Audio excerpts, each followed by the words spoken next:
안녕하십니까 구독자 여러분. 오늘은 24년도 2월 24일입니다. 오늘 구대도시 개인택시 번호판 시세 좀 알아보고 가겠습니다. 먼저 대표님 분 소개 좀 해주세요. 예, 안녕하세요. 인천 개인택시 조합 지정업체 갈산상사 이원복입니다.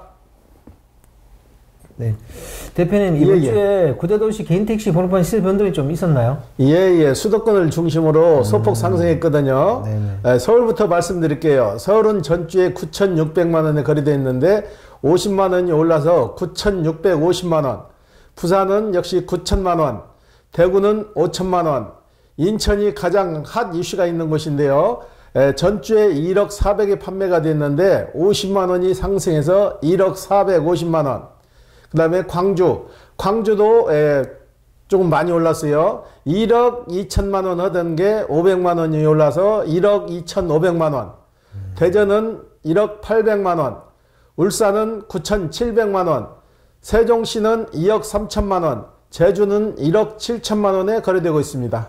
네, 서울 개인택시 번호판 시세가 이렇게 오른 이유는 뭔가요? 서울도 소폭 상승해서 50만 원이 올랐는데 매물이 이제 좀 빠졌다는 얘기죠. 네네. 그동안 팔려고 내놨던 매물이 좀 빠지고 매물이 적게 들어온다는 얘기예요. 그렇게 살려는 사람은 많고 매물은 적게 들어오니까 자연스럽게 올라가는 거예요. 네. 인천도 마찬가지예요. 인천도 교육생들이 계속 배출되는 관계로 살려고 오신 분들은 지금 굉장히 대기 신문 타신 분들이 많아요. 저희 사무실에도 7분, 8분 정도가 지금 서류를 갖다 놓고 기다리고 계시는데 팔려고 내놓으시는 분들이 가격이 계속 상승하니까 이제 팔려고 내놓지 않는 거예요. 기다려보니까 계속 오르네 하니까 더 기다리는 거예요. 이제 더 오르겠지요 기다리는 거고, 사시려고 하시는 분들은 이제 급해지는 거예요. 가격이 더 오르네 하니까 자꾸 한 사람이 실질적으로 매매상이 10군데라고 하면은 한 사람이 한 군데만 딱 해서 문의를 하는 게 아니에요. 10군데를 다 돌아다니게 되면은 10대가 필요한 거예요. 실질적으로 필요한 대수는 한 대인데 10군데를 돌아다니면 10대가 필요한 식으로, 그러니까 차량 대수는 기하급수로 많이 필요한 상태가 되어버리는 거예요. 실질적으로 살려고 하는 분들은 몇 명 되지 않는데 그런 현상도 좀 있죠. 그렇게 되면 번호판 시세가 좀 상승하는 효과가 있나요? 그렇죠. 일단은 서로가 매물이 없으니까 기다리는 분 생각하니까 가격이 더 자연히 더 올라가는 거죠. 매입도 매입 금액도 올라지는 거고 판매 금액도 올라질 수밖에 없는 거죠. 양수하시는 분들이 급하니까 여기저기 매매 상사에다가 막 계속 문의하고 구해달라 그러니까 오히려 가격을 상승시키는 요인이 된다, 이런 거잖아요, 그죠? 그렇죠. 실질적으로 필요한 대수는 한 대지만 이분이 10군데를 돌아다니면 10대가 돼버린다고. 그러니까 10명이 10군데를 돌아다니면 100대가 돼버리는 거예요. 그런 수치로 나가는 거예요. 그리고 대표님, 광주광역시가 왜 이렇게 갑자기 막 올랐습니까? 갑자기 오른 게 아니고 저희가 이 조사를 주마다 하는데 수도권 지역으로 조사를 하다 보니까 밑에 지방 쪽은 정확한 수치가 안 나와요. 그래서 저희가 한 달에 한 번이라도 정확한 수치를 만들자 해서 어제 저희가 전수조사를 했거든요. 개인택시 조합으로 전화하는 거고 매매상사하고 전화해서 취합을 해요. 그리고 개인한테 전화하면은 개인들은 본인이 받고 싶은 금액을 얘기한다고. 그래 정확한 수치가 안 돼가지고 어제 그 광주, 전라도 광주에요. 택시 조합으로 전화를 하니까 1억 2,500선에 거래된다고 그러더라고요. 그래서 그 지역의 매매상사를 또 저희가 통화를 해서 수치를 물어보니까 똑같이 일치를 하더라고. 그래가지고 500만 원 정도가 상승한 거죠. 그럼 대표님, 이렇게 개인택시 시세가 오르는 지역은 그럼 어떻게 그 개인택시를 양수하시는 분들이 대처해야 될까요? 특별한 방법이 없어요. 어차피 한정된 대수잖아요. 그 지역마다 그 대수가 한정이 돼 있다고. 한정된 대수에서 서로가 양도양수를 하기 때문에 내가 개인택시를 살려고 하면은 미리 준비를 하셔야지. 미리 준비를 하셔가지고 서류 같은 것 이상 있나 없나 꼼꼼히 살피시고 매매상사를 통하든지 개인택시 조합 직거래 업체를 통하든지 해서 미리 이제 좀 내가 언제쯤도 필요합니다. 그래서 구매 의사를 밝혀놓으면 거기서 진행하는 좀 유리하죠. 가격도 그렇게 높은 가격으로 안 사도 되고 또 금매라는 게 나오는 게 있어요. 그런 거면 좀 싸게도 살 수 있는 거죠. 금매라는 게 왜 나오는 거예요? 갑작스럽게 팔고 병이 쉽게 말해서 병원에 입원을 하셔가지고 위독하시다든가 미국으로 외국으로 이민을 간다든가 할 때는 바로 급작스럽게 팔려고 하시는 분들이 많아요. 네. 그런 매물은 그래도 50만 원 정도는 좀 싸죠. 그러면 대표님 다음 주 번호판 시세 전망을 어떻게 보세요? 다음 주도 역시 번호판은 소폭소폭 오를 것 같아요. 지금 추세로 같으면은 계속 오를 것 같아요. 지금 마땅한 직업들이 지금 너무나 이른 나이에 명퇴들을 하잖아요. 그렇죠. 명퇴들을 하고 정년퇴직을 하는데 한참 일할 수 있는 나이에 명퇴를 하시는 거예요. 58살 정도에 명퇴를 해서 오시면은 그러잖아요. 지금 세대가 100세 세대인데 10년, 20년은 더 일할 수 있는데 마땅한 직업을 못 찾는 거예요. 직업을 못 찾기 때문에 이분들도 명퇴하고 나오실 때 많은 생각을 해가지고 나오신다고. 대비도 하고 개인 택시를 할 건지 화물을 차를 할 건지 프랜차이즈를 창업해서 할 건지 그걸 감가상각을 따져가지고 그래도 손실률이 가장 적고 혼자 일해서 먹고 살 수 있는 방법을 찾다 보니까 개인 택시 쪽으로 더 많이 몰리는 것 같아요. 네. 예. 그 이유가 또 정년퇴직이나 명예퇴직을 했을 때 다시 회사에 들어가기가 어렵기 때문에 또 자영업을 창업하는 경우도 있잖아요. 그렇죠. 제2의 직장을 다시 잡아갖고 취업한다는 게 일단은 명퇴해서 나와버리면은 특별한 자기 기술이 있지 않는 한은 좀 힘들죠. 예. 대표님 그러면 24년도 상반기는 전망을 어떻게 하세요? 역시 지금 추세로 하락은 없을 것 같고요.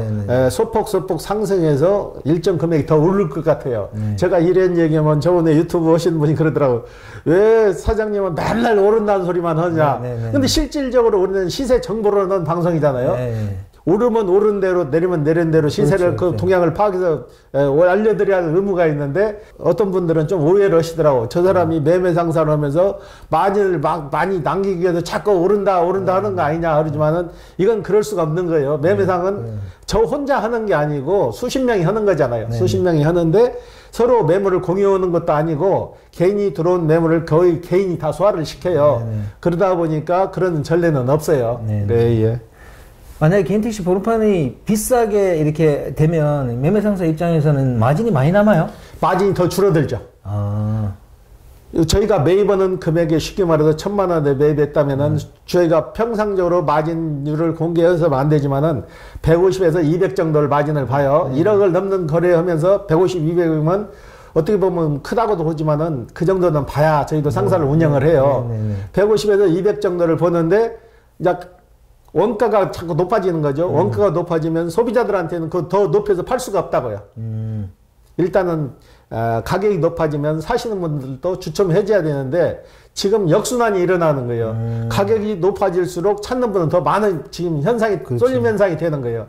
매물이 안 나오니까 그동안 좀 내리면 사야지 했던 사람들도 계속 더 오르니까 쏟아지는 거고 파는 사람은 더 기다리면 더 오르겠지 해서 관망세로 접어드니까 이게 매물가 원활치가 않죠. 예.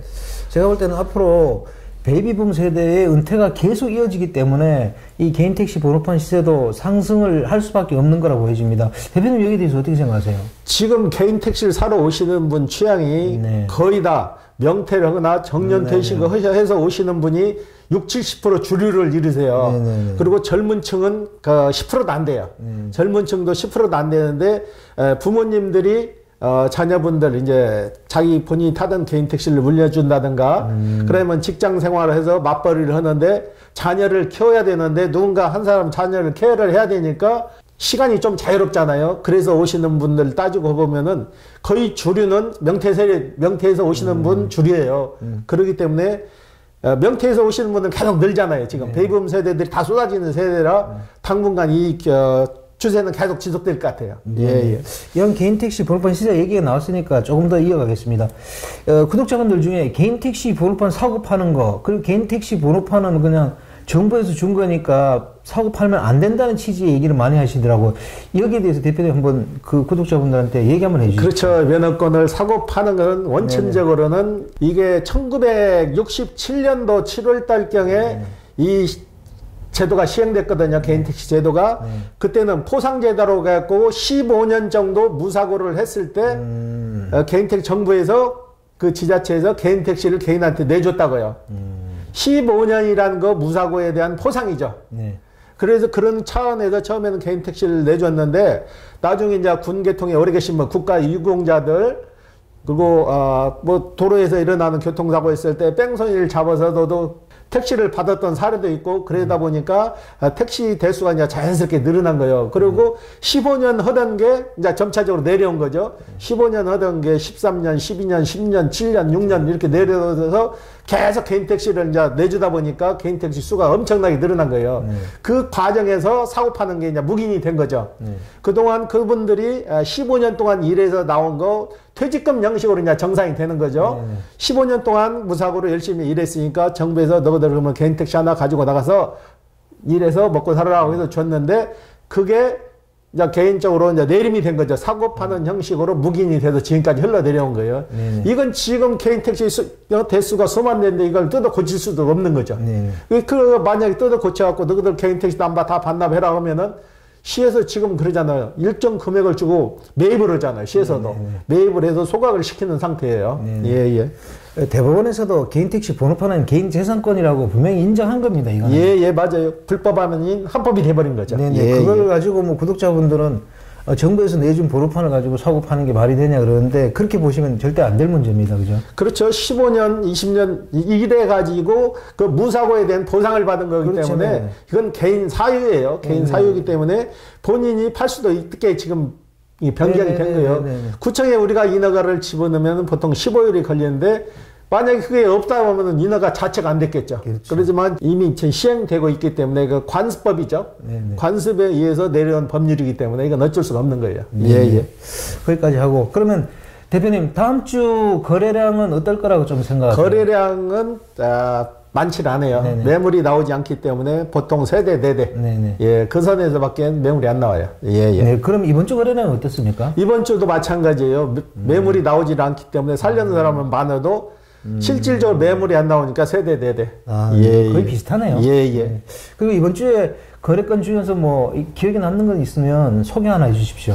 저한테 개인 택시 사가신 분 중에는 나이가 최연소. 이분도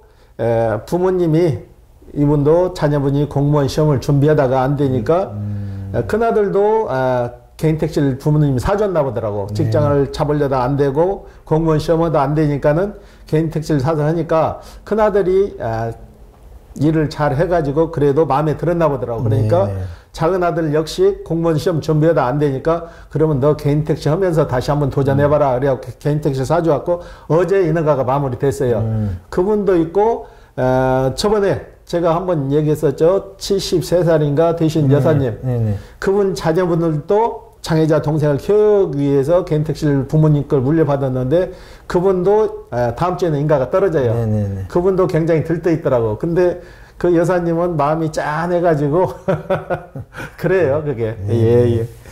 개인 택시 하면서 공무원 준비하면 괜찮겠어요? 공무원 시험만 매달려서 허도 힘든데 개인 택시를 직업으로 가져서 일을 하면서 그 공부가 되겠냐고요. 한 가지 사업에 이제 집중을 해야지. 그렇게 해야죠. 그래도 자식들한테 개인 택시를 사줄 수 있는 능력이 있다는 게 참 부럽습니다. 저도 열심히 해야 될 것 같아요. 축복받은 세대죠.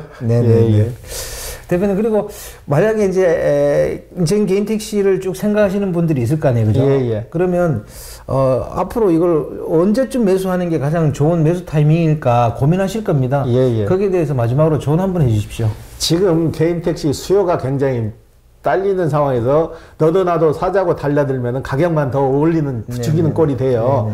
지금 그러니까 사시려는 분들은 자격을 일단 갖추세요. 자격을 갖추고 올 교육이 3월 한 25일경에 실시가 돼요.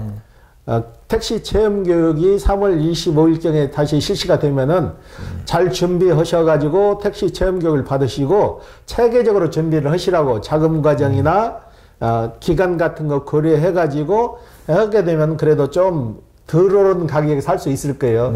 지금 막연히 기다리는데 계속 오르는 상황에서 너도 나도 다들 달려들면 가격만 올리는 형식이 된다고. 그러니까 좀 시간을 가지고 그렇게 해서 준비를 하세요. 맞습니다. 막 오를 때 보면 마음이 급하니까 막 너도 나도 막 살려 그러면 더 오르잖아요. 그렇게 해서는 안 될 것 같고 또 개인 택시 번호판 시세가 그렇게 막 폭등하는 건 아니잖아요, 사실요. 그렇죠. 소폭해서 계속 오르는 상황이 되는 거죠. 한꺼번에 뭐 100만 원, 200만 원 그렇게 오르진 않아요. 그러니까 차분하게 대응하는 게 맞을 것 같습니다. 오늘 인터뷰 감사드립니다. 네, 구독자 여러분, 오늘은 24년도 2월 24일입니다. 서울하고 인천하고 광주광역시 번호판 시세가 상승을 했네요. 이건 제가 볼 때 물가 상승률 비례해서 가는 거기 때문에 갑자기 오르는 건 아닙니다.